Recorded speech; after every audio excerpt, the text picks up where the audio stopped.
नमस्कार दोस्तों, स्वागत है आपका अनअकैडमी लाइव में।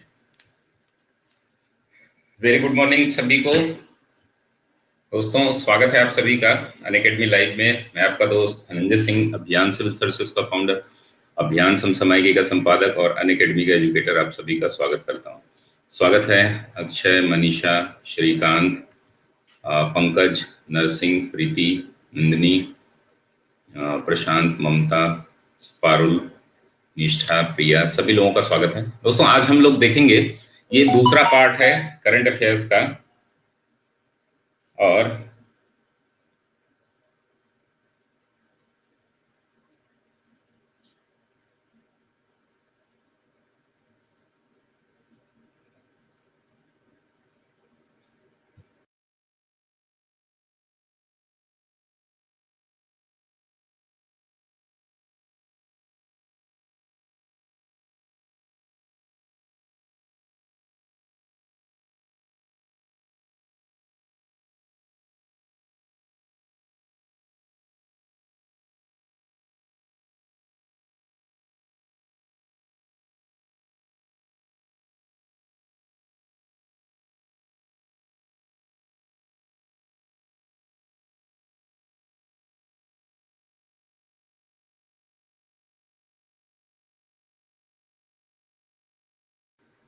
आ जाए सभी लोग। स्वागत है वीरेंद्र, मस्ती, राकेश, पल्लवी, शर्मिला, दीपा, वैभव, सभी लोगों का स्वागत है।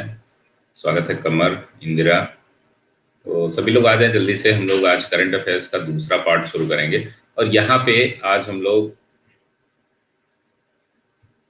25 से 30 प्रश्न करेंगे।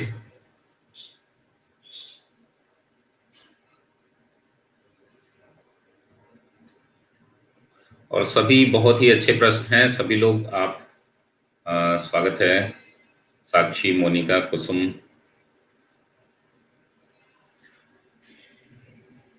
स्वागत है दीपा।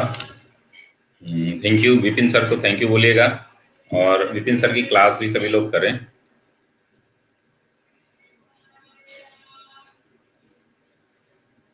स्वागत है शुभ, सौरभ।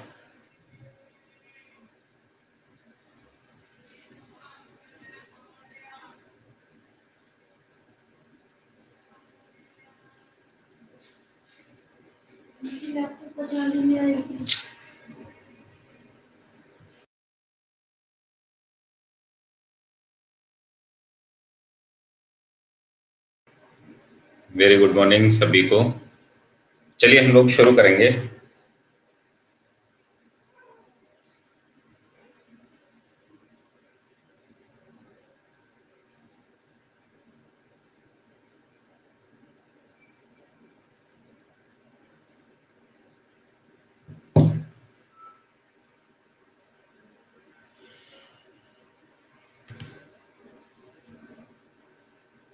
आ जाइए सभी लोग। Very good morning.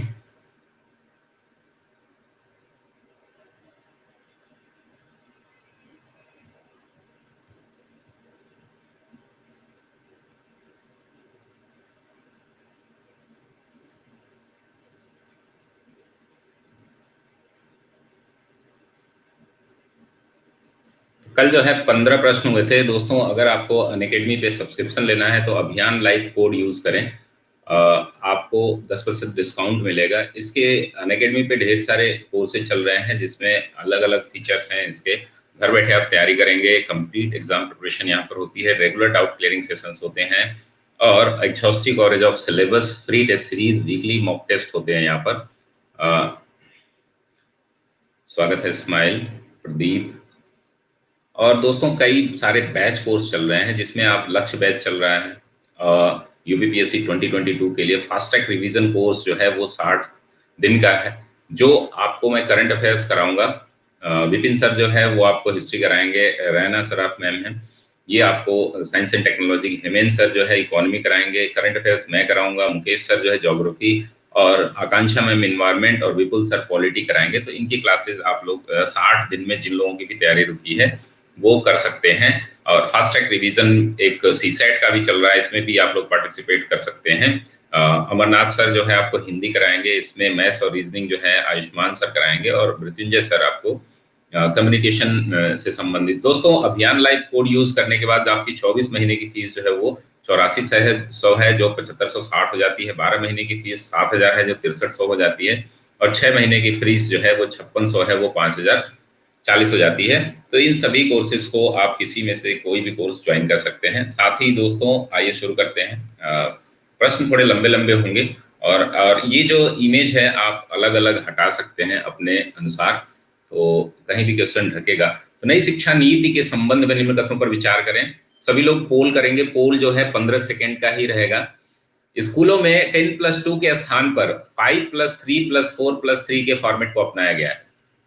ठीक है, पहला स्टेटमेंट है शिक्षा में जीडीपी का 6% खर्च करने का लक्ष्य रखा गया है। और तीसरा है के कस्तूरी रंगन समिति की सिफारिश पर नई शिक्षा नीति को मंजूरी मिली है। मानव संसाधन विकास मंत्रालय का नाम अब शिक्षा मंत्रालय कर दिया गया है। ये पहला प्रश्न है दोस्तों। स्वागत है प्रशांत, मनीष, प्रदीप, सभी लोगों का स्वागत है। तो इसमें आपको बताना है कि कौन सा इसमें से सत्य कथन जो है वो सत्य है। Consider the following statement regarding the new education policy in schools. The format of 5+3+4+3 will be adopted instead of 10+2. It is targeted to spend 6% of GDP in education. और तीसरा स्टेटमेंट है the new education policy was approved by the recommendation of the Kasturi Rangan committee. चौथा statement है the ministry of human resource development has now been renamed by the ministry of education. Which of the statement above is oblique are true. तो आपको बताना है कि ये इनमें से कौन सा सही है। चलिए पोल सभी लोग करेंगे।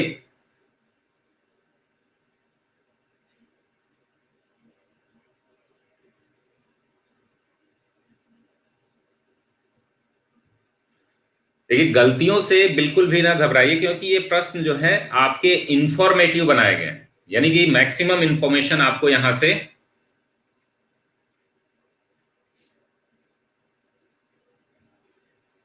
मैक्सिमम आपको इंफॉर्मेशन देने के लिए इसको बनाया गया है। तो आपसे गलतियां जानबूझ के कराई जाएंगी। ठीक है,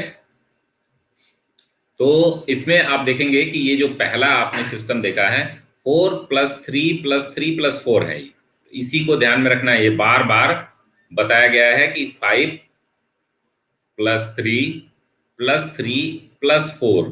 ठीक है, तो ये आपको ध्यान रखना है कि बोर्ड का एग्जाम जो है 10+2 के आधार पर, पहले 10 तक हम लोग एक काउंट करते थे, तो ये प्राइमरी एजुकेशन में ही 5 होगा, फिर उसके बाद 8 तक, फिर 8 से 12 तक, और 12 से फिर ग्रेजुएशन तक, ये टोटल काउंटिंग होगी। तो ये वाला आपका स्टेटमेंट गलत है। बाकी 6% खर्च करने की बात आज से नहीं, आजादी के समय से पहले से ही बात चली आ रही है। तो ये इस शिक्षा नीति में भी कहा गया है कि कस्तूरी रंगन समिति की सिफारिश पर इस बार बार आपसे पूछा गया है।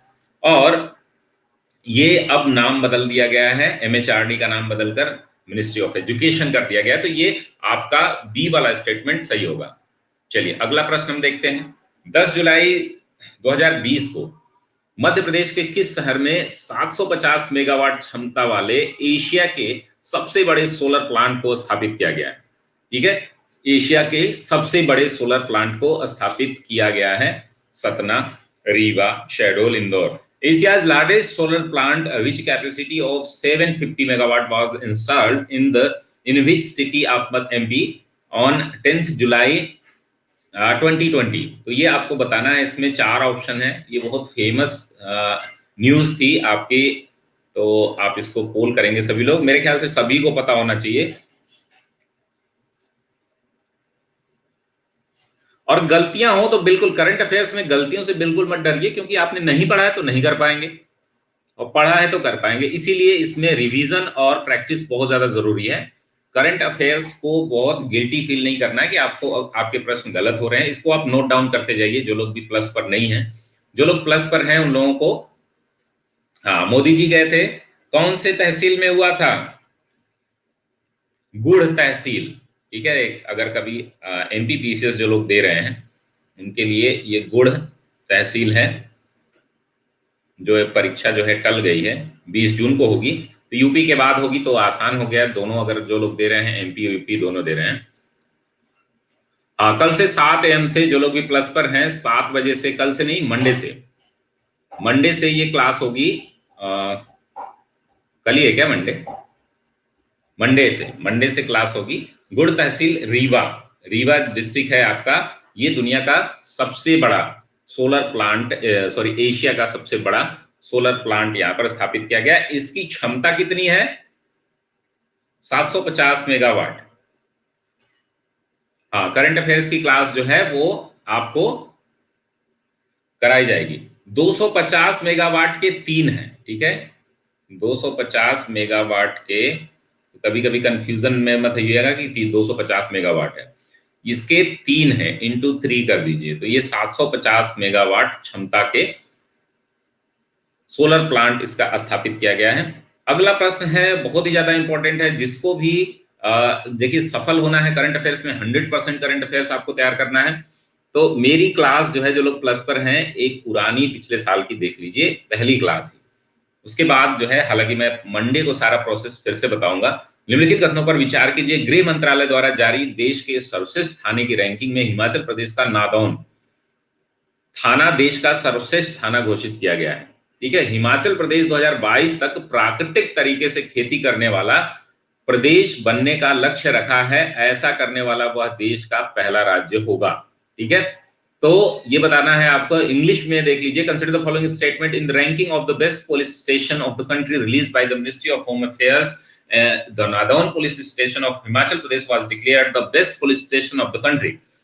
A second statement is Himachal Pradesh has targeted to become the natural farming state by 2020. It will be the first state in the country to do so. आपको बताना है कि निम्न में से कौन सा स्टेटमेंट आपका सही है। केवल एक, केवल दो, दोनों, न तो एक ना ही दो।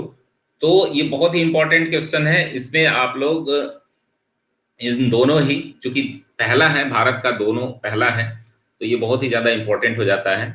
इंपॉर्टेंट क्वेश्चंस क्या होते हैं, किस तरीके से हम जैसे पूरी मैगजीन पढ़ते हैं, तो मैगजीन में क्या इंपॉर्टेंट है, कहाँ से प्रश्न पूछे जा सकते हैं, इसकी भी सारे तरीके मैं आपको अप्रैल 5 अप्रैल को जब कोर्स शुरू होगा।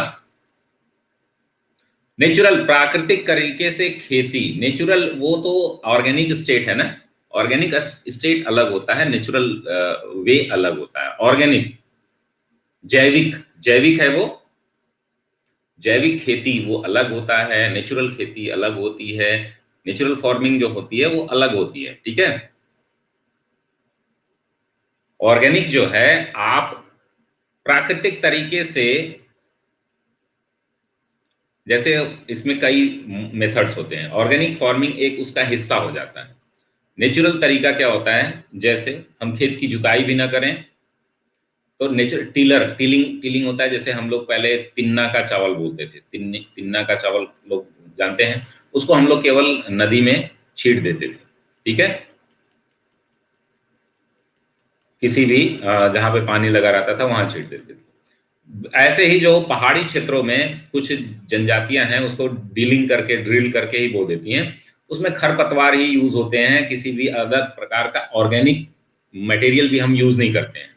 प्राकृतिक तरीके से खेती करना यानी प्रकृति द्वारा जो प्रदत्त चीजें हैं उनको, और उसके लिए अलग से कुछ जीव जैविक चीजों को यूज ना करना, वो प्राकृतिक हो गया। ऑर्गेनिक में क्या है कि जो हम खाद देते हैं, फर्टिलाइजर, वो ऑर्गेनिक होता है, यानी कि वो उसमें कोई भी आर्टिफिशियल फर्टिलाइजर यूज नहीं होता। ठीक है, तो ऑर्गेनिक अलग है, नेचुरल अलग है। ठीक है, ये ध्यान रखिएगा, आप एक बार जरूर देख लीजिएगा क्योंकि कंफ्यूजन इसमें बना रहेगा। निम्नलिखित कथनों में सत्य कथनों पर विचार कीजिए। ठीक है, प्रधानमंत्री मत्स्य संपदा योजना के तहत मछली उत्पादन के लिए देश के विभिन्न हिस्सों में फिश क्रायो बैंक की स्थापना की गई है। क्रायो का मतलब अभी हम लोग समझेंगे, क्रायो क्या होता है। स्वागत है ईशा राघवन। दूसरा है, पहली बार फिश क्रायो बैंक की स्थापना ब्राजील में की गई थी।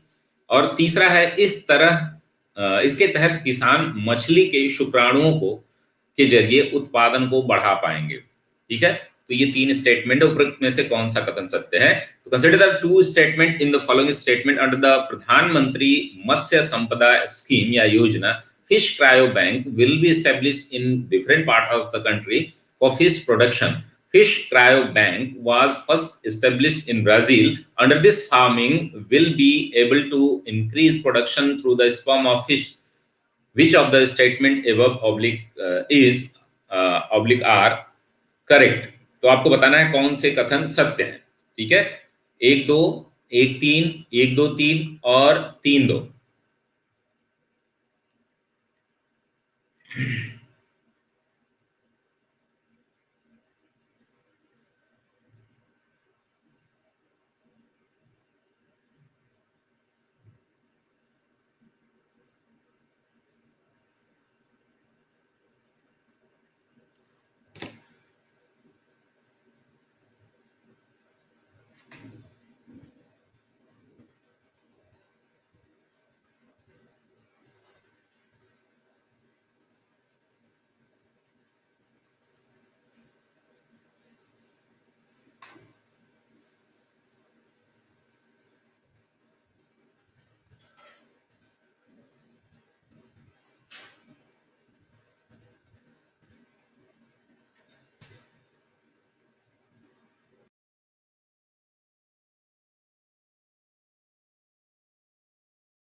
तो यहां पर क्रायो का मतलब क्या होता है? फिश क्रायो, क्रायोजेनिक इंजन आपने सुना होगा। निम्न ताप पर संरक्षण को हम क्रायोजेनिक टेक्नोलॉजी बोलते हैं। अगर मछलियों के शुक्राणुओं को या उनके अंडों को हम क्या कर सकते हैं, अगर हाँ बहुत निम्नतम ताप पर रखें तो ये मैक्सिमम समय तक रहेगी। फिश क्रायो बैंक की स्थापना मेरे ख्याल से ये इंडिया में ही पहली बार की गई थी। तो इसको आप चेक करिएगा, ये मुझे कंफर्म नहीं आ रहा, लेकिन ब्राजील में नहीं है ये। ठीक है, इसको आप लोग एक बार चेक कर लीजिएगा। ठीक है, तो ये वाला स्टेटमेंट गलत है, बाकी दोनों स्टेटमेंट आपका सही है। ठीक है, इंडिया में मेरे ख्याल से इसकी स्थापना की गई थी पहली बार 1957 में ही। अभी जो है संपदा योजना चलाई गई है, प्रधानमंत्री मत्स्य संपदा योजना। इसके तहत इसको बढ़ावा दिया जा रहा है। तो इसको एक बार क्रॉस चेक जरूर कर लीजिएगा, ये ब्राजील नहीं है, भारत ही है शायद। तो एक और तीन आपका सही होगा। चलिए अगला हम देख लेंगे। इंडिया आइडियाज समिट को 22 जुलाई 2020 को प्रधानमंत्री द्वारा मोदी द्वारा स्थापित किया गया। इस संबंध में निम्न कथनों पर विचार कीजिए। इसका आयोजन यूएस इंडिया बिजनेस काउंसिल द्वारा किया गया। इस आयोजन के 45 वर्ष पूरे कर लिए गए। ठीक है, इसमें दो स्टेटमेंट है। India idea summit was set up by the prime minister Modi on 22nd July 2020. Consider the following statement in this regard. At this time, it was organized by the US India Business Council. The event completed 45 years. Which of the above statement is are correct? ठीक है, तो एक, केवल दो, दोनों या इनमें से कोई नहीं।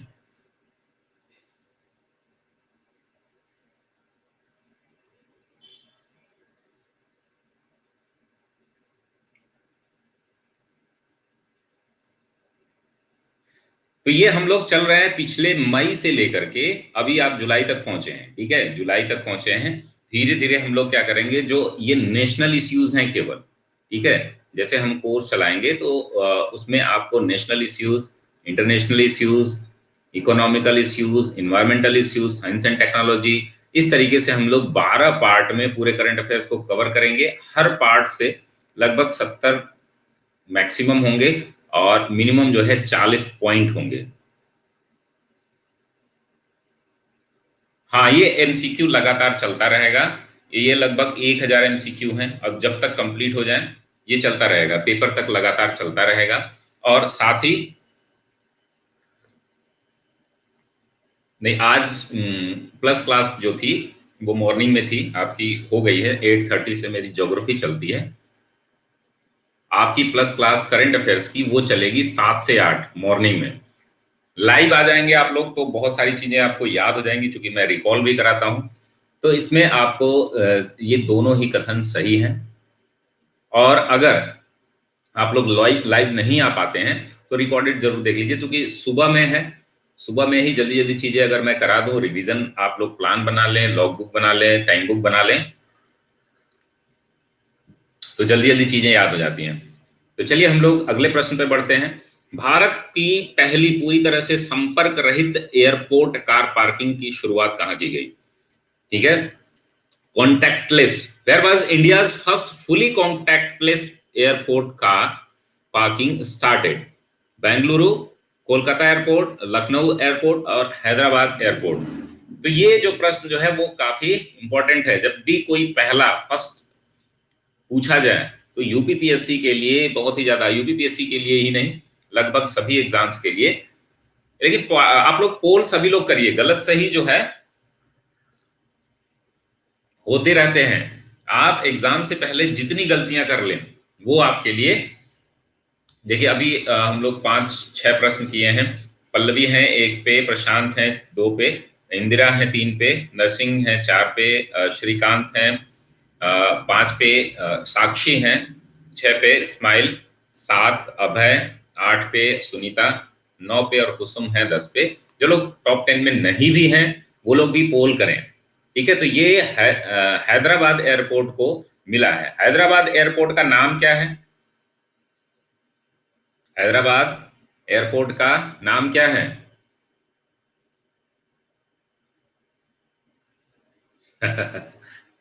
हाँ, वेरी गुड, राजीव गांधी। हाँ, राजीव गांधी अंतर्राष्ट्रीय एयरपोर्ट है ये। ठीक है, तो इसका नाम आपको याद होना चाहिए। लखनऊ का नाम क्या है? लखनऊ एयरपोर्ट अमौसी वाला,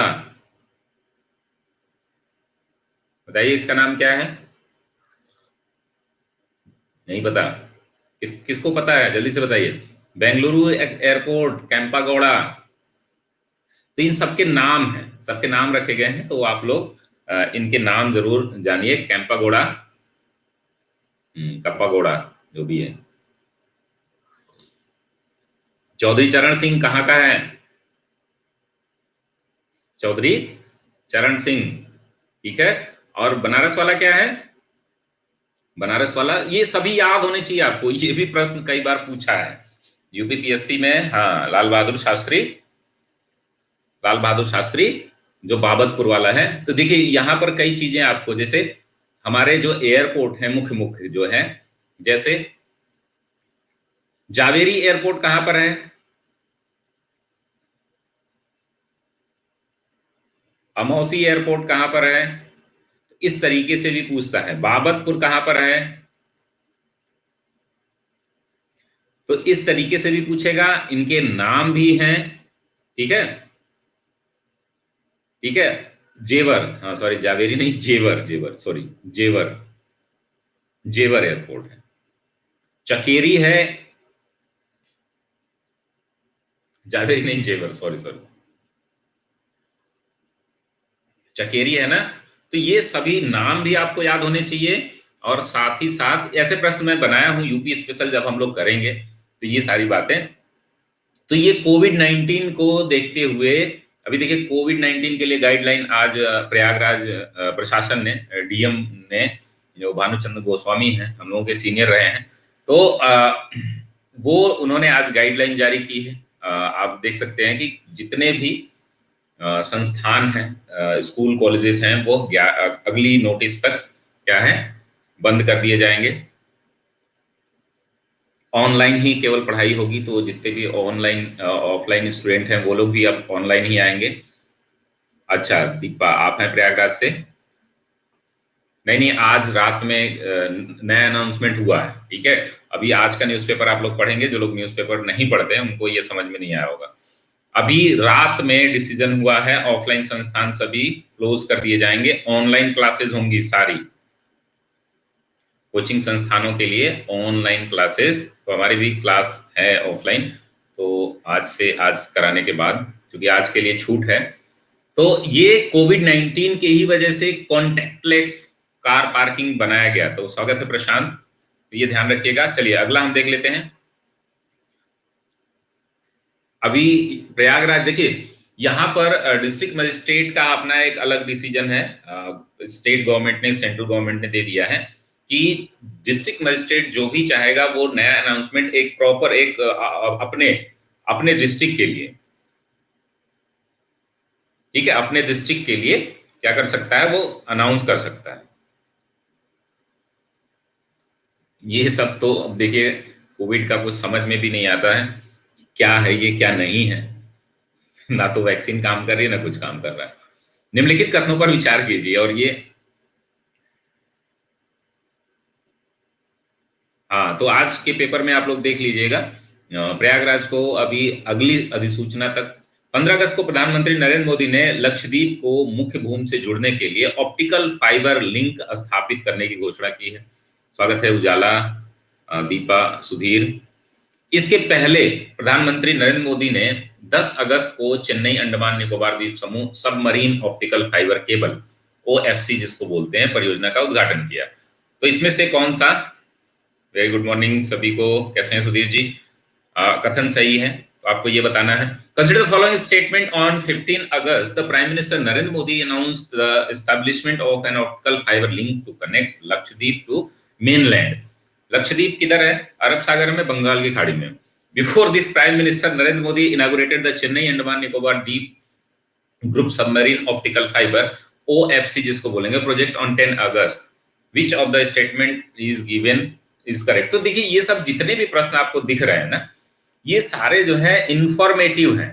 तो आप यहां से सारे नोट्स बना सकते हैं, ठीक है, नोट्स बना सकते हैं। और मेरी ये नहीं है कि आपकी रैंकिंग देखी जाए, रैंकिंग वगैरह जो है वो तो अच्छी बात है, जो लोग पढ़ाई कर रहे होंगे, जो लोग पिछले साल से लेकर के आज अभी तक के जो करंट अफेयर्स अच्छे से पढ़े होंगे वो लोग सही करेंगे। जो लोग नहीं भी पढ़े होंगे, देखिए करंट अफेयर्स हमारी जो सबसे बड़ी समस्या क्या होती है कि हम लोग लास्ट टाइम पे पढ़ते हैं, ठीक है, लास्ट टाइम पे करंट अफेयर्स पढ़ते हैं, लेकिन करंट अफेयर्स आपको 10 बार रिवीजन करना चाहिए, डेली रिवीजन करना चाहिए।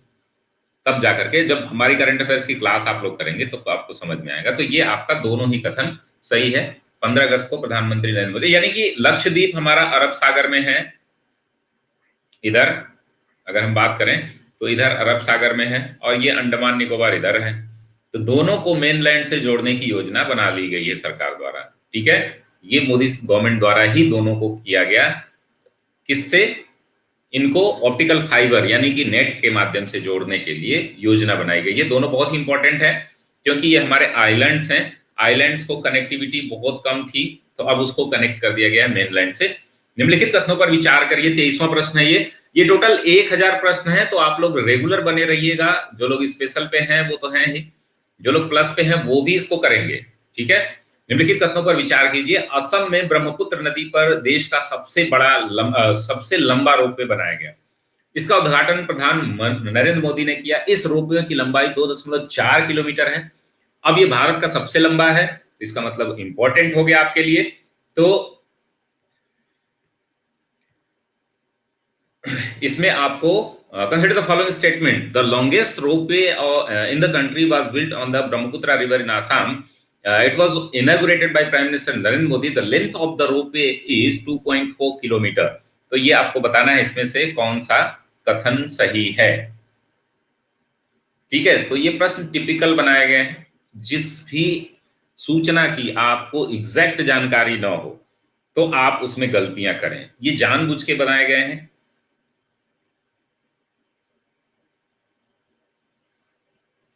ठीक है। इसका उद्घाटन नरेंद्र मोदी ने नहीं किया था, किसने किया था? वहीं के एक मंत्री हैं, उनका नाम क्या है? हिमांता बिस्वा शर्मा। हिमांता बिस्वा। अगर नरेंद्र मोदी होते तो आप बहुत चर्चा में होता। अब अगर आपने नहीं सुना है तो इसका मतलब कि उन्होंने नहीं किया। शर्मा है, ये लोग शर्मा जी यहां पर जाके, ठीक है। तो ये वाला स्टेटमेंट आपका गलत है।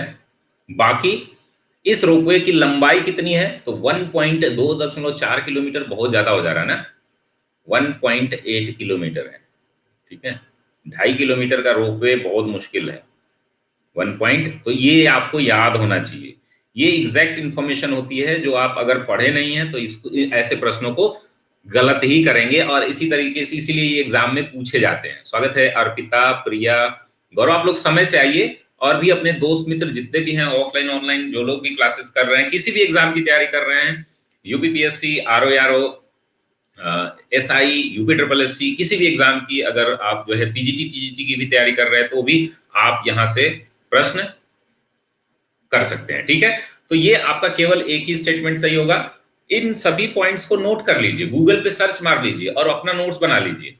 जो लोग प्लस पे हैं उनको नोट्स बनाने की कोई जरूरत नहीं है, सारा नोट्स बना हुआ है बहुत ही शानदार तरीके से। पीपीटी कल मैं उसका 10-12 स्लाइड दिखाऊंगा। ठीक है, कल मैं 10-12 स्लाइड आपको कल की क्लास में संडे को दिखाऊंगा किस तरीके से हम लोग प्लस क्लास में।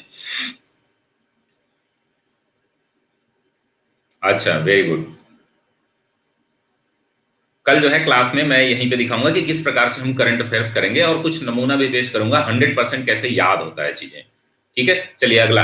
हाल ही में सुप्रीम कोर्ट ने किस अधिनियम के तहत बेटियों को भी पिता की पैतृक संपत्ति पर अधिकार होने का फैसला सुनाया है? कोई भी लड़की गलत नहीं करेगी। ठीक है, तो ये पैतृक संपत्ति पर अधिकार। ठीक है, अब ये पूछ रहा है सुप्रीम कोर्ट ने किस अधिनियम के तहत, ठीक है, हिंदू उत्तराधिकार नियम अधिनियम, ठीक है, इसमें किस अधिनियम के तहत ये recently under the act Supreme Court ruled that the daughter should also have rights over the ancestral property of the father. Ancestral property यानी कि भाई लोग लड़कियों की शादी कर देते हैं और उसमें दहेज वहेज दे देते हैं कि निकल लो अब तुम्हारा गया, और उनके पास जो करोड़ों की प्रॉपर्टी होती है आपस में बांट लेते हैं। तो उनके लिए ये खतरनाक चीज हो गई ना। तो कौन सा है इसमें, आप लोग ऑप्शन टिक करिए, और जिस लड़की को नहीं पता होगा उस पर जुर्माना लगेगा, 2000 का जुर्माना लगेगा। देखते हैं कौन लड़की गलत की। तो जागरूक बनिए आप लोग। हम्म, जागरूक बनिए, नहीं तो आपके साथ छल हो रहा है सदियों से। ठीक है, सही लग गया, किसका गलत हुआ है, जुर्माना कौन भरेगा? तो हिंदू उत्तराधिकार अधिनियम 2005 है, इसके बारे में भी थोड़ा सा पढ़ लीजिएगा। ठीक है, हाँ 56 में तो बना था, वो अलग था। उसी ये कानून बना था, इसमें संशोधन बाद में किया गया। हाँ, तो प्रीति पे लगेगा 1000 का जुर्माना। ठीक है, चलिए अगला प्रश्न हम करेंगे। तो यह फैसला कब आया? 11 अगस्त को आया है, डेट भी याद करिएगा क्योंकि बहुत ही ऐतिहासिक फैसला है ना। पहले भी इसमें प्रॉपर्टी में अगर बेटी बोल दे 5 से पहले भी या अभी भी बेटी अगर केस कर दे तो आपको देना ही पड़ेगा। जितने भी बच्चे होते हैं, चाहे वो लड़की हो या लड़का हो, अगर वो अपना दावा कर दे संपत्ति का तो वो कभी भी आप देना ही पड़ेगा। लेकिन इसमें क्या है कि अभी भी ये म्यूचुअल होता है, आप नहीं, लड़कियां ज्यादातर नहीं लेती हैं, अपने भाइयों के फेवर में रहती हैं और भाई उनको बेवकूफ बना देते हैं शादी करके। हाँ, तो चलिए अगला हम देखते हैं। अगस्त 2020 में संचालित भारत की पहली व्यापार माला एक्सप्रेस, ठीक है, के संबंध में कौन से कथन गलत है?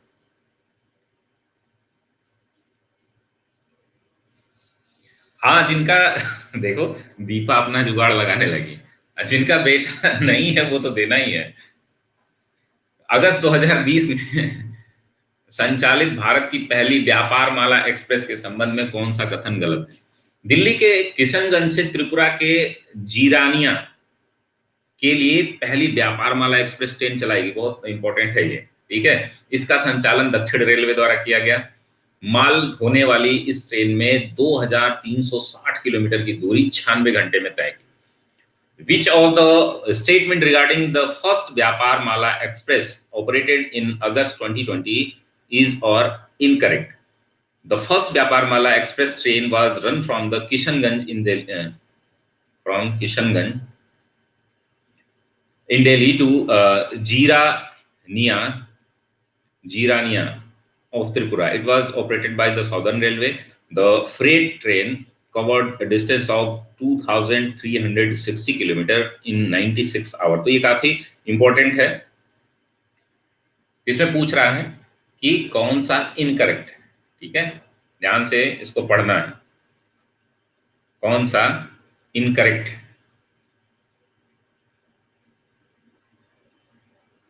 चलिए, स्वागत है स्मृति।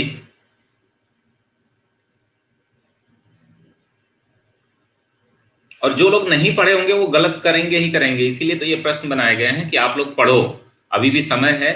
लगभग 60-65 दिन है, तो जो लोग प्रारंभिक परीक्षा दे रहे हैं यूपीपीएससी की या आरओ की, जो लोग तैयारी कर रहे हैं वो पढ़ना शुरू कर दें।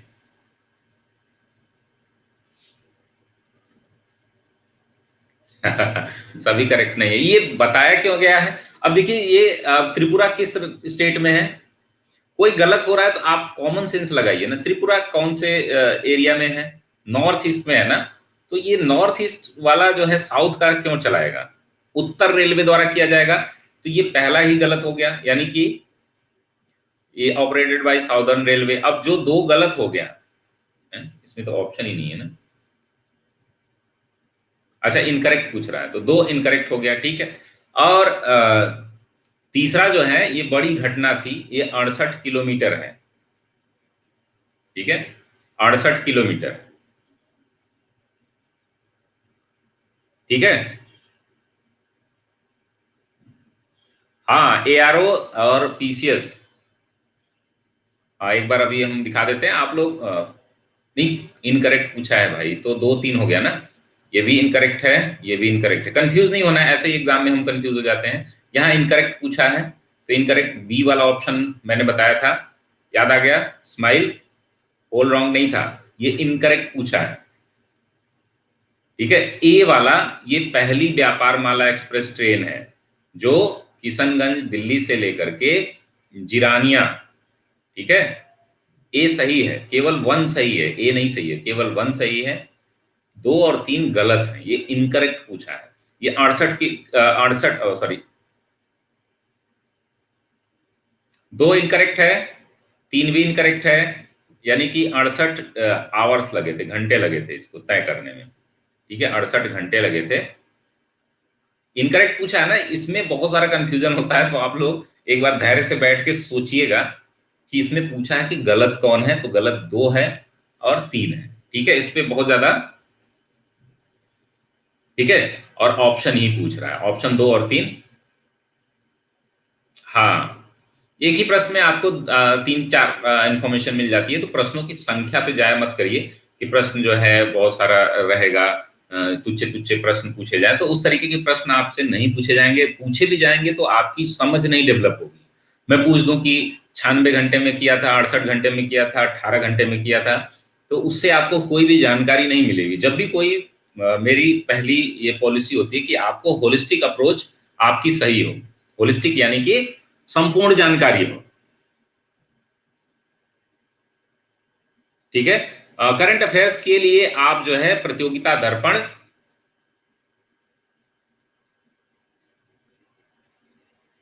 अरे एक नहीं ना इनकरेक्ट है, एक तो करेक्ट है, तो एक अगर आपको पता है कि करेक्ट है तो आप जो है एलिमिनेशन करिए। अब देखिए ऐसे प्रश्न करे कैसे जाते हैं, कंफ्यूज बिल्कुल नहीं होना है, ठीक है।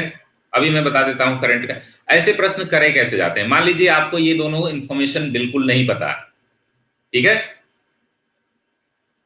यहां आपको मान लीजिए कुछ नहीं पता है, केवल ये इंफॉर्मेशन पता है, ए वाली, तो आप देख रहे हैं कि ए इसमें भी है, ए इसमें भी है, ए इसमें भी है, यानी कि आपका सीधे सीधे ऑप्शन ये सही हो गया,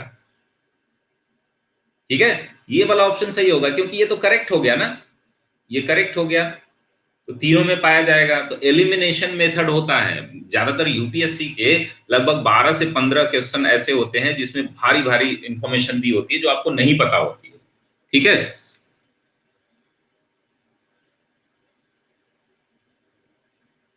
हाँ, आपको इनकरेक्ट फाइंड करना है, ठीक है, पूरी तरीके से। भारतीय पुरातत्व सर्वेक्षण के 7 नए सर्किलों की घोषणा संस्कृत मंत्रालय भारत सरकार द्वारा 26 अगस्त को की गई। इसके संबंध में सत्य कथनों का चुनाव कीजिए। आपकी यहाँ पे रैंकिंग क्या आ रही है, इससे कोई नहीं फर्क पड़ता है, आप यहाँ कितना जान रहे हैं उसका फर्क पड़ रहा है, कितना नहीं जान रहे हैं वो याद कर लीजिए, ठीक है, बहुत ज्यादा परेशान होने की जरूरत नहीं है। प्रश्नों की प्रकृति बहुत अच्छी है, हिंदी इंग्लिश दोनों में ही, और जो लोग भी इसको प्रैक्टिस कर ले जाएंगे, 1000 प्रश्न है, मेरी गारंटी है कि 100% आपके एग्जाम में आ जाएंगे क्वेश्चन। मेरी गारंटी रही है कि आप 2018 2017 से लेकर के, जब से मैं पढ़ाना शुरू किया हूं, 2016 से मैं पढ़ा रहा हूं, 2017 से लेकर के 2020 तक आपके 90% करंट अफेयर्स आ जाते हैं मेरे नोट से, मेरे क्वेश्चन से। ठीक है, तो आप लोग कोशिश करिए कि इनको बार बार पढ़िए, इनसे जो भी एक भी पॉइंट आ गया नहीं समझ में आ रहा है तो उसको सर्च करिए गूगल पे। भारतीय पुरातत्व सर्वेक्षण के 7 नए सर्किलों की घोषणा संस्कृत मंत्रालय भारत सरकार द्वारा 26 अगस्त को की गई। इसके संबंध में सत्य कथनों का चुनाव करें। तो जब भी सत्य असत्य देखा करें तो पहले यहाँ पे इसको राउंड किया करें। ठीक है, इसको राउंड किया करें। उत्तर प्रदेश के झांसी और मेरठ को नया सर्किल बनाया गया है। ठीक है, नवनिर्मित नए सर्किलों में के बाद भारत में कुल 42 पुरातत्व सर्वेक्षण सर्किल हो गए हैं। तो अभी आपने ये सर्किल ही नहीं पढ़ी है। अभी मैं बता दे रहा हूं, 2 मिनट का गैप ले लीजिए, बीच में हम लोग लेंगे तो सारी इंफॉर्मेशन मैं बता दूंगा कि कौन सी बुक लेनी है, क्या करना है आपको। तो भारतीय पुरातत्व सर्वेक्षण के 7 नए सर्किल बनाए गए हैं। ठीक है, अब इनकी संख्या कितनी हो गई तो आपने नहीं पढ़ा होगा, तो नई इंफॉर्मेशन है तो इसको आप सीखिए कि कैसे हम इसको जान सकते हैं। अच्छे अच्छे लोग नहीं जानते हैं। करंट अफेयर्स बहुत बड़ा है, इसमें आप 100% कैसे कर सकते हैं उसकी बात हम लोग मंडे को करेंगे। ठीक है, 100% मैं याद करा देता हूं चीजों को बार बार करा करके, और आपको कुछ तरीके बता दूंगा। कल की क्लास में बताऊंगा, संडे को कल की क्लास में लीडर बोर्ड एक बार देख लेते हैं, क्योंकि 11 क्वेश्चन हो चुके हैं। पल्लवी टॉप की कर रही हैं 8 पे। और देखिए इसमें से जिसका भी 4-5 क्वेश्चन भी सही हो रहे हैं वो बहुत अच्छी, ठीक है, बहुत अच्छी कंडीशन में है। कोई ऐसा, मैं प्रश्नों की प्रकृति इसलिए बनाता हूं, ठीक है। तो आप जो है पल्लवी हैं, नरसिंह हैं, अभय हैं, साक्षी, इंदिरा, दीपा, प्रशांत, श्रीकांत, इस्माइल और सुनीता, ये लोग पढ़ रहे होंगे। आप लोग पढ़ नहीं रहे होंगे ना, कि आपको तो लगता है ना एग्जाम से 1 महीने। तो ये जो है 7 नए सर्किल हुए हैं। ठीक है, उत्तर प्रदेश के झांसी और मेरठ को नया सर्किल बनाया गया है, ये सही है। ठीक है, अब जो है कुल पुरातत्व सर्किलों की संख्या 36 हो गई है, 29 नहीं इस्माइल, 36। आपका नाम क्या है इस्माइल?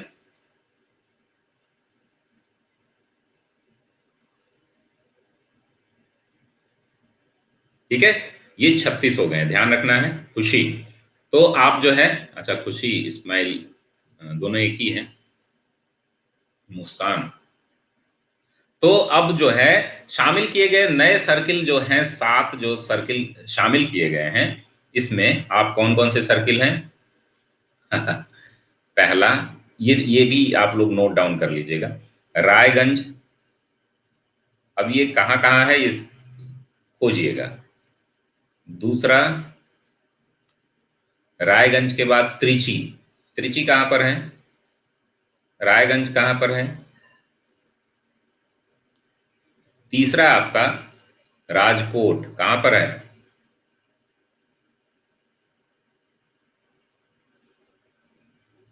राजकोट में सब बोल रहे हैं। त्रिचुरापल्ली ये तमिलनाडु वाला है, ये वाला कहाँ पर है? रायगंज, एमपी, एमपी में नहीं है, रायगंज बिहार होगा। ठीक है, झांसी, झांसी तो सभी को पता ही है एमपी में है, एमपी में है। पांचवा यूपी में है। पांचवा आपका जबलपुर,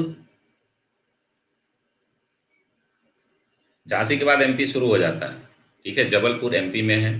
और छठा जो है आपका मेरठ।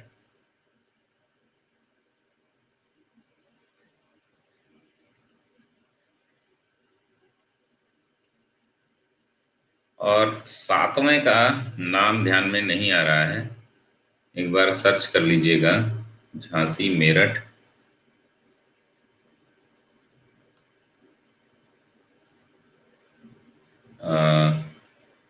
रायगंज वेस्ट वेस्ट बंगाल में है। कहाँ पर है? मेरठ पूरा डिस्ट्रिक्ट ही आर्कियोलॉजी, जैसे क्या है कि मेरठ क्यों किया गया है, हम्पी, हाँ हम्पी होगा, एक हम्पी है। ठीक है, हम्पी कहाँ पर है?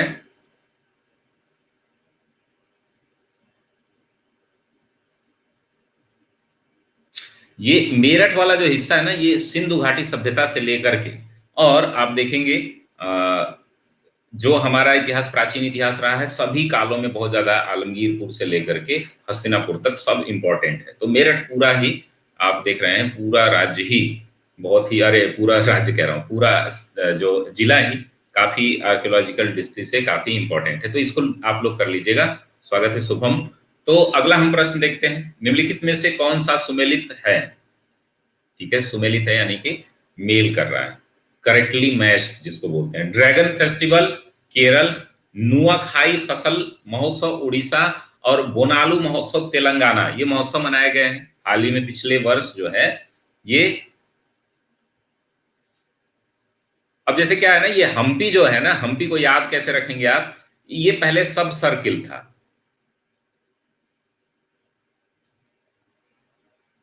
इसको पूर्ण सर्किल बना दिया गया है। ठीक है, अब कुल संख्या जो है 36 हो गई है। पहले कितने थी? तो 7 निकाल देंगे तो 29 थी। ठीक है, पहले स्माइल ने बताया था कि 29 थी, खुशी ने, तो पहले 29 थी, अब 36, इसमें 7 जोड़ देंगे आप तो ये 36 हो गई है। ठीक है, याद रखना है आपको, ये बहुत ही इंपॉर्टेंट है। यूपीएससी यूपीपीएससी जो परीक्षाएं हैं उसमें सीधा सीधा सर्किल तो नहीं पूछेगा, डिटेल में पूछेगा, जो छोटे एग्जाम होंगे सीधे सीधे सर्किल पूछ देगा। तो ये फेस्टिवल्स हैं, काफी इंपॉर्टेंट है ये भी बहुत ही ज्यादा जरूरी है। तो आपको बताना है इनमें से कौन सा सही सुमेलित है। तो ड्रैगन चीन में मनाया जाता है, तो ये भारत में कहां से मनाया? Which of the following are correctly matched? Dragon festival Kerala, Nuakhai crop festival Odisha और बोनालू फेस्टिवल तेलंगाना। ठीक है, तो आपको मैं कंफ्यूज करता हूं सिर्फ, आप लोग क्या करिए, गलत सही अभी एक बार आप लोग याद कर लेंगे, यहां एक बार गलती कर लेंगे ना तो सब बीट को मारने लगे। ये कंफ्यूजन, आपको अपने पे ऊपर विश्वास रखना चाहिए। ठीक है, किसी ने कोई हिंट दे दिया, पड़ोसी हिंट दे देता है, हाँ, पड़ोसी हिंट देता है एग्जाम में, तो उसको सही कर लेते हैं और पता चलता है कि पड़ोसी तो एक नंबर का गधा था। ठीक है, तो ये सभी सही हैं। तेलंगाना, तेलंगाना सही है। अब देखिए ये क्या होता है, ड्रैगन फेस्टिवल, इसको थुम्बी महोत्सव भी कहा जाता है, थुम्बी महोत्सव,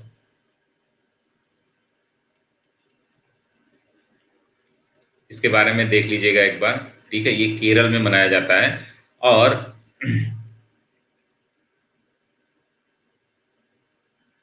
और भी महोत्सव है, जैसे ये नुआखाई फसल वाला उड़ीसा में, और बोनालू, बोनालू तेलंगाना, तेलंगाना ही होगा। हाँ, मैंने कंफ्यूज जान के किया ना। और भी है, जैसे कि चापचार, चापचार कूट महोत्सव कहाँ मनाया जाता है? ये उत्तर प्रदेश में मनाया जाता है। हाँ, वेरी गुड। ये कहाँ मनाया जाता है? मिर्जापुर में, मिर्जापुर पार्ट 2, सब याद होगा, गुड्डू भैया, बबलू भैया। तो ये कहाँ मनाया जाता है? मिर्जापुर में। ये हो गया आपका। और भी है, परशुराम कुंड मेला कहाँ मनाया जाता है? परशुराम, मिजोरम में। अच्छा, मिजोरम होगा ना, सॉरी सॉरी, ये मिजोरम। हाँ हाँ, ठीक ठीक, मिजोरम, ये पिछले साल मनाया भी गया है, ये चर्चा में भी है, मिर्जापुर में कह रहा हूँ, उसको कनेक्ट करने के चक्कर में मैं वो कर गया। ठीक है, एक और महोत्सव है जो परशुराम कुंड मेला, परशुराम कुंड मेला कहाँ मनाया जाता है? ये अरुणाचल, ये सभी जनजातीय लोग मनाते हैं जो नॉर्थ ईस्ट में है। लाई हराओबा, लाई हराओबा, ये कहाँ मनाया जाता है?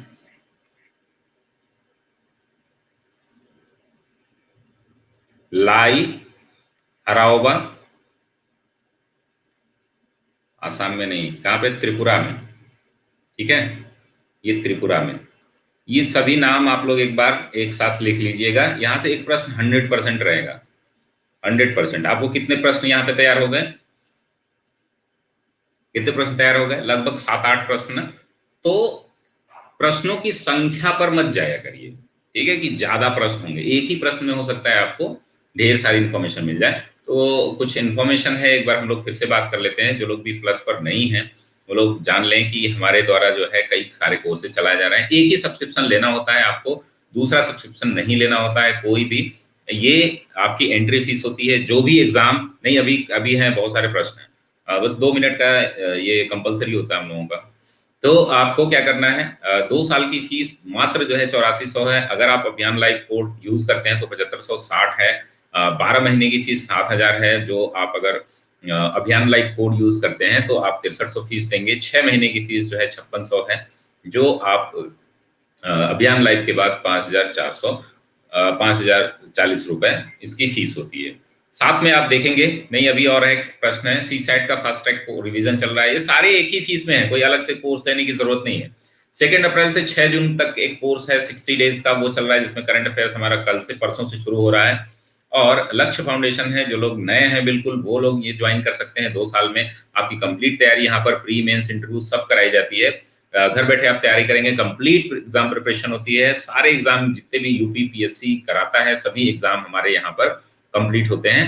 तो दोस्तों अभी हम लोग कितने नंबर प्रश्न पे पहुंचे हैं? 26, 27। अमृत अमृत योजना से संबंधित सत्य कथनों पर विचार कीजिए। केंद्रीय आवास एवं शहरी मामले मंत्रालय द्वारा जो है अमृत योजना को लागू करने की दृष्टि से राज्यों की रैंकिंग में उड़ीसा का प्रथम स्थान है। पहला है। दूसरा स्टेटमेंट है, इसका उद्देश्य शहरी क्षेत्रों में पाइप के द्वारा जल आपूर्ति करना तथा सीवरेज ट्रीटमेंट प्लांट निर्माण करना। इसकी शुरुआत 2018 में की गई थी। इसमें आपको बताना है। अमृत बार बार आपने सुना होगा।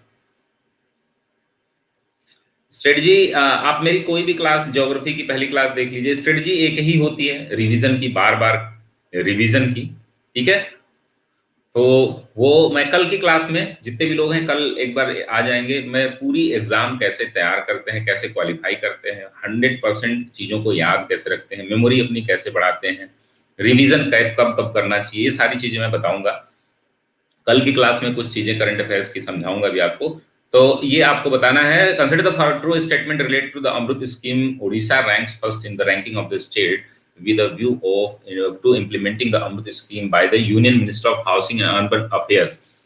Its purpose is to supply water through the pipes in urban areas and construct a sewage treatment plant. It was started in 2018. 2018 में से स्टार्ट किया गया था। तो बहुत आसान है, अगर आप चाहेंगे तो इसको ध्यान दिए होंगे तो जरूर कर लेंगे। बहुत दिन से सुनते आ रहे हैं आप।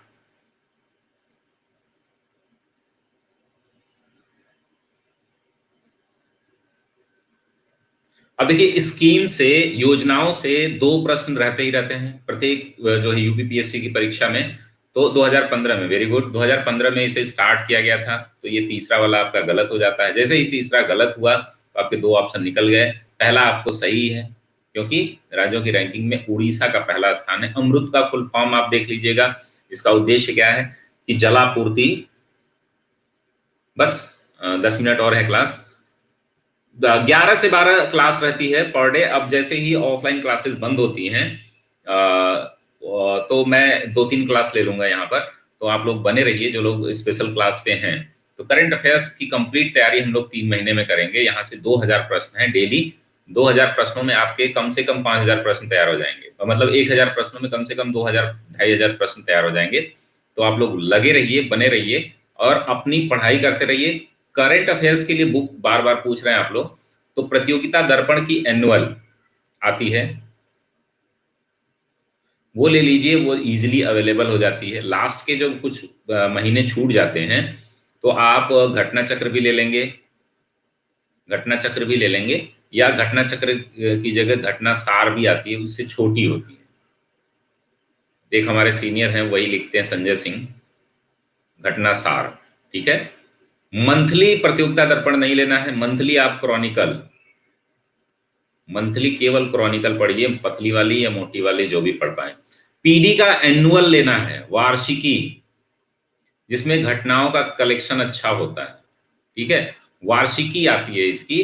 प्रतियोगिता दर्पण की 2 पुस्तकें हमेशा पढ़नी चाहिए। पहला जो इकोनॉमिक स्पेशल आती है, जो लोग यूपीएससी देते हैं या यूपीपीएससी मेंस लिख रहे हैं, इकोनॉमी की जो स्पेशल आती है पीडी, ठीक है, और दूसरी जो है इसकी वार्षिकी जो आती है, यहाँ से जो छूटा छाटा करंट अफेयर्स आपका होता है वो आपको यहाँ पे मिल जाता है। ये दोनों पुस्तकें आप प्रतिवर्ष खरीदा करिए, और अगर ये दोनों खरीद लेते हैं, कोशिश करिए कि 2 साल का टारगेट बनाइए, किस तरीके से अपने टारगेट को अचीव करते हैं 2 साल में। इसके लिए हम लोग इंडिया मत पढ़ो, इंडिया में बहुत ज्यादा काम का चीजें नहीं आती, 2 से 3 प्रश्न आते हैं इंडिया से, उसके लिए आप इतनी मोटी बुक पढ़ना कोई मतलब नहीं, ठीक है। हाँ, इकोनॉमी भी आती है, इसका बजट आने के तुरंत बाद आता है, अभी आ गया होगा मार्केट में, बजट के तुरंत बाद ये आती है, जिसमें आपके सारे आर्थिक आंकड़े होते हैं, जो जरूरी आंकड़े होते हैं, प्री मेंस दोनों के लिए, ये प्री मेंस दोनों के लिए है, दोनों करंट से जो बड़े मुद्दे होते हैं उस पे 10-20 लाइन 50 लाइन मिल जाती है वहां पे, तो प्री मेंस दोनों के लिए है। आप वर्ष की पूरी घटनाएं एक साथ देख लेते हैं तो आपका अप्रोच जो है अच्छा हो जाता है। आप इकोनॉमिक इश्यूज को अगर अच्छे से पढ़ लेते हैं तो आपका थर्ड पेपर बहुत अच्छा हो जाएगा, और करंट से ही यूपीपीसीएस में करंट से ही इकोनॉमी प्रश्न आता है। हाँ, सब्जेक्ट पे भी करवा देंगे, ज्योग्राफी चल रहा था हम लोगों का, बंद हो गया, तो जैसे ही टाइम मिलता है हमें, ओ स्मार्ट योजना के संबंध में 2 ही प्रश्न हैं, बस रुके रहिए थोड़ी देर और, 2-3 प्रश्न और हैं। ओ स्मार्ट योजना के संबंध में सत्य कथनों का चयन कीजिए। यह योजना पृथ्वी विज्ञान मंत्रालय द्वारा चलाई जाएगी, ठीक है, पहला है, क्या देखें,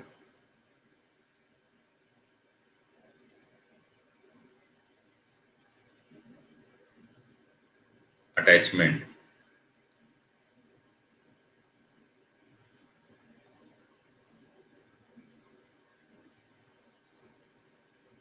ये मासिक नहीं लेनी है, ये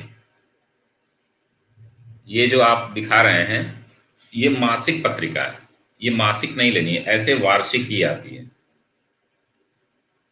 अब इसकी जो है मासिक पत्रिका काम की नहीं रह गई है, क्रॉनिकल इसमें सारे एग्जाम का एक साथ दे देता है। इसका जो है बजट, बजट स्पेशल तो आता ही है सारी सारी मैगजीन में, इसकी वार्षिकी आती है, मोटी होती है काफी, उसको आप लोग ध्यान में रखें, ठीक है। हाँ, ईयरली मोटी होती है, लेकिन उसमें सब नहीं पढ़ना होता है ना।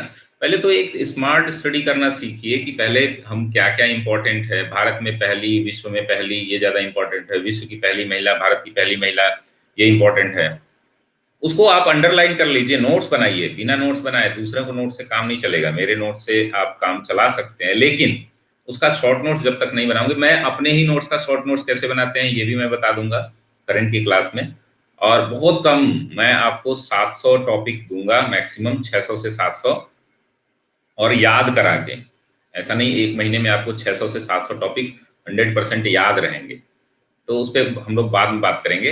हम लोग बात कर रहे थे यहाँ पर ओ स्मार्ट योजना के संबंध में सत्य कथन का चयन कीजिए। यह योजना पृथ्वी विज्ञान मंत्रालय द्वारा चलाई गई, इसका उद्देश्य महासागरों में अनुप्रयोग संसाधन प्रौद्योगिकी आदि विकास की गतिविधियों को प्रोत्साहित करना है। अगर इंग्लिश हिंदी में ना समझ में आए, बहुत सारे टर्म नहीं समझ में आते हैं, अनुप्रयोग क्या होता है, संसाधन क्या होते हैं, तो आप इंग्लिश जरूर पढ़ा करें। Choose the true statement regarding the O SMART scheme,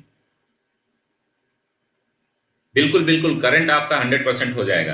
the scheme was run by the ministry of earth science, its purpose is to encourage development activities in the oceans, application processing technology etcetera. तो ये आपको which of the statement given is current correct ये पूछ रहा है, तो केवल एक, केवल दो, दोनों, इनमें से कोई नहीं, आपके पास 4 ऑप्शन है, ठीक है। तो जब भी इतना भारी भरकम प्रश्न देखें आप, तो उसमें कोई अतिशय बातें नहीं की गई हैं, तो इसका मतलब कि वो प्रश्न सही होता है, तो ये टेक्नोलॉजी हमेशा आपको फायदेमंद होती है, ठीक है। तो ये आपके दोनों ही कथन सही हैं, यानी कि ओ स्मार्ट योजना, कभी भी आपसे प्रश्न,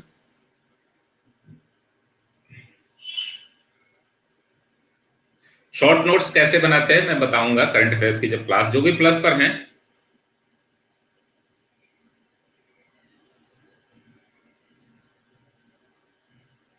ठीक है, ये हो गया आपका, दोनों ही सही है, ठीक है। अगला हम देखेंगे, जम्मू कश्मीर की आधिकारिक भाषा के संदर्भ में निम्नलिखित में से कौन सा कथन सत्य है। तो अभी देखिए, जम्मू कश्मीर लद्दाख को 2 यूटीज बनाया गया है।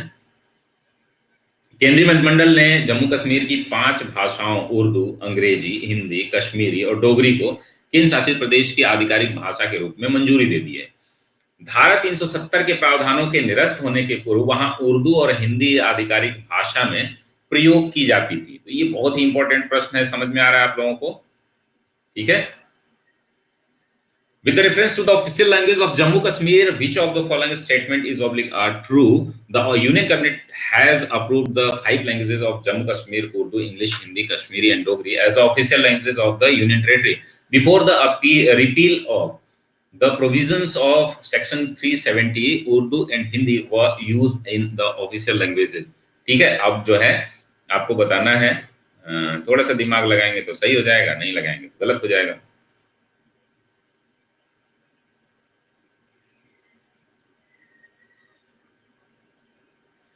तो इसलिए आपको बताया गया है ये प्रश्न गलत ये कराए जा रहे हैं। ठीक है, धारा 370 लीडर बोर्ड देख लेते हैं एक बार हम लोग। कहाँ गया लीडर बोर्ड? एक बार फिर से पोल करिए आप लोग।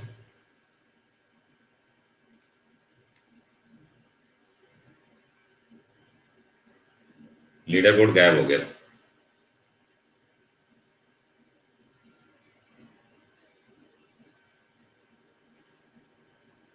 कल जो है हम लोग बहुत सारी चीजें सीखेंगे।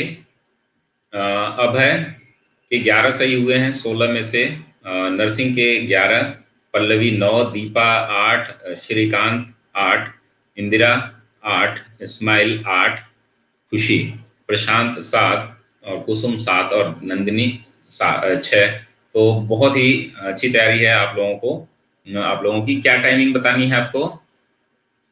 तो यहाँ पर जो है दोनों ही कथन सही नहीं है आपके, केवल एक कथन सही है। यहाँ उर्दू, हिंदी और इंग्लिश भी आधिकारिक भाषा थी। ठीक है, इंग्लिश।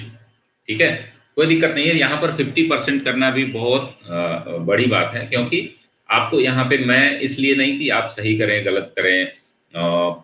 जो लोग पढ़ रहे हैं अपने तो वो मैक्सिमम कोशिश करें सही करने की, गलतियां को कम करें और सीखें। यहाँ पर अगर हमने आज 15-16 प्रश्न किए हैं तो उससे हम लोग लगभग 50 प्रश्न के आसपास यहाँ पर सीखे।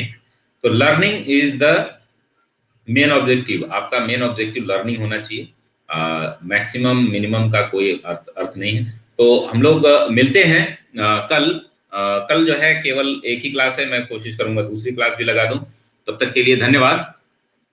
तो और भी अपने दोस्तों को बोलिए, जो लोग भी इधर उधर तैयारी कर रहे हैं, किसी भी एग्जाम की तैयारी कर रहे हैं। यहाँ पर करंट अफेयर्स सभी एग्जाम में जरूरी होते हैं।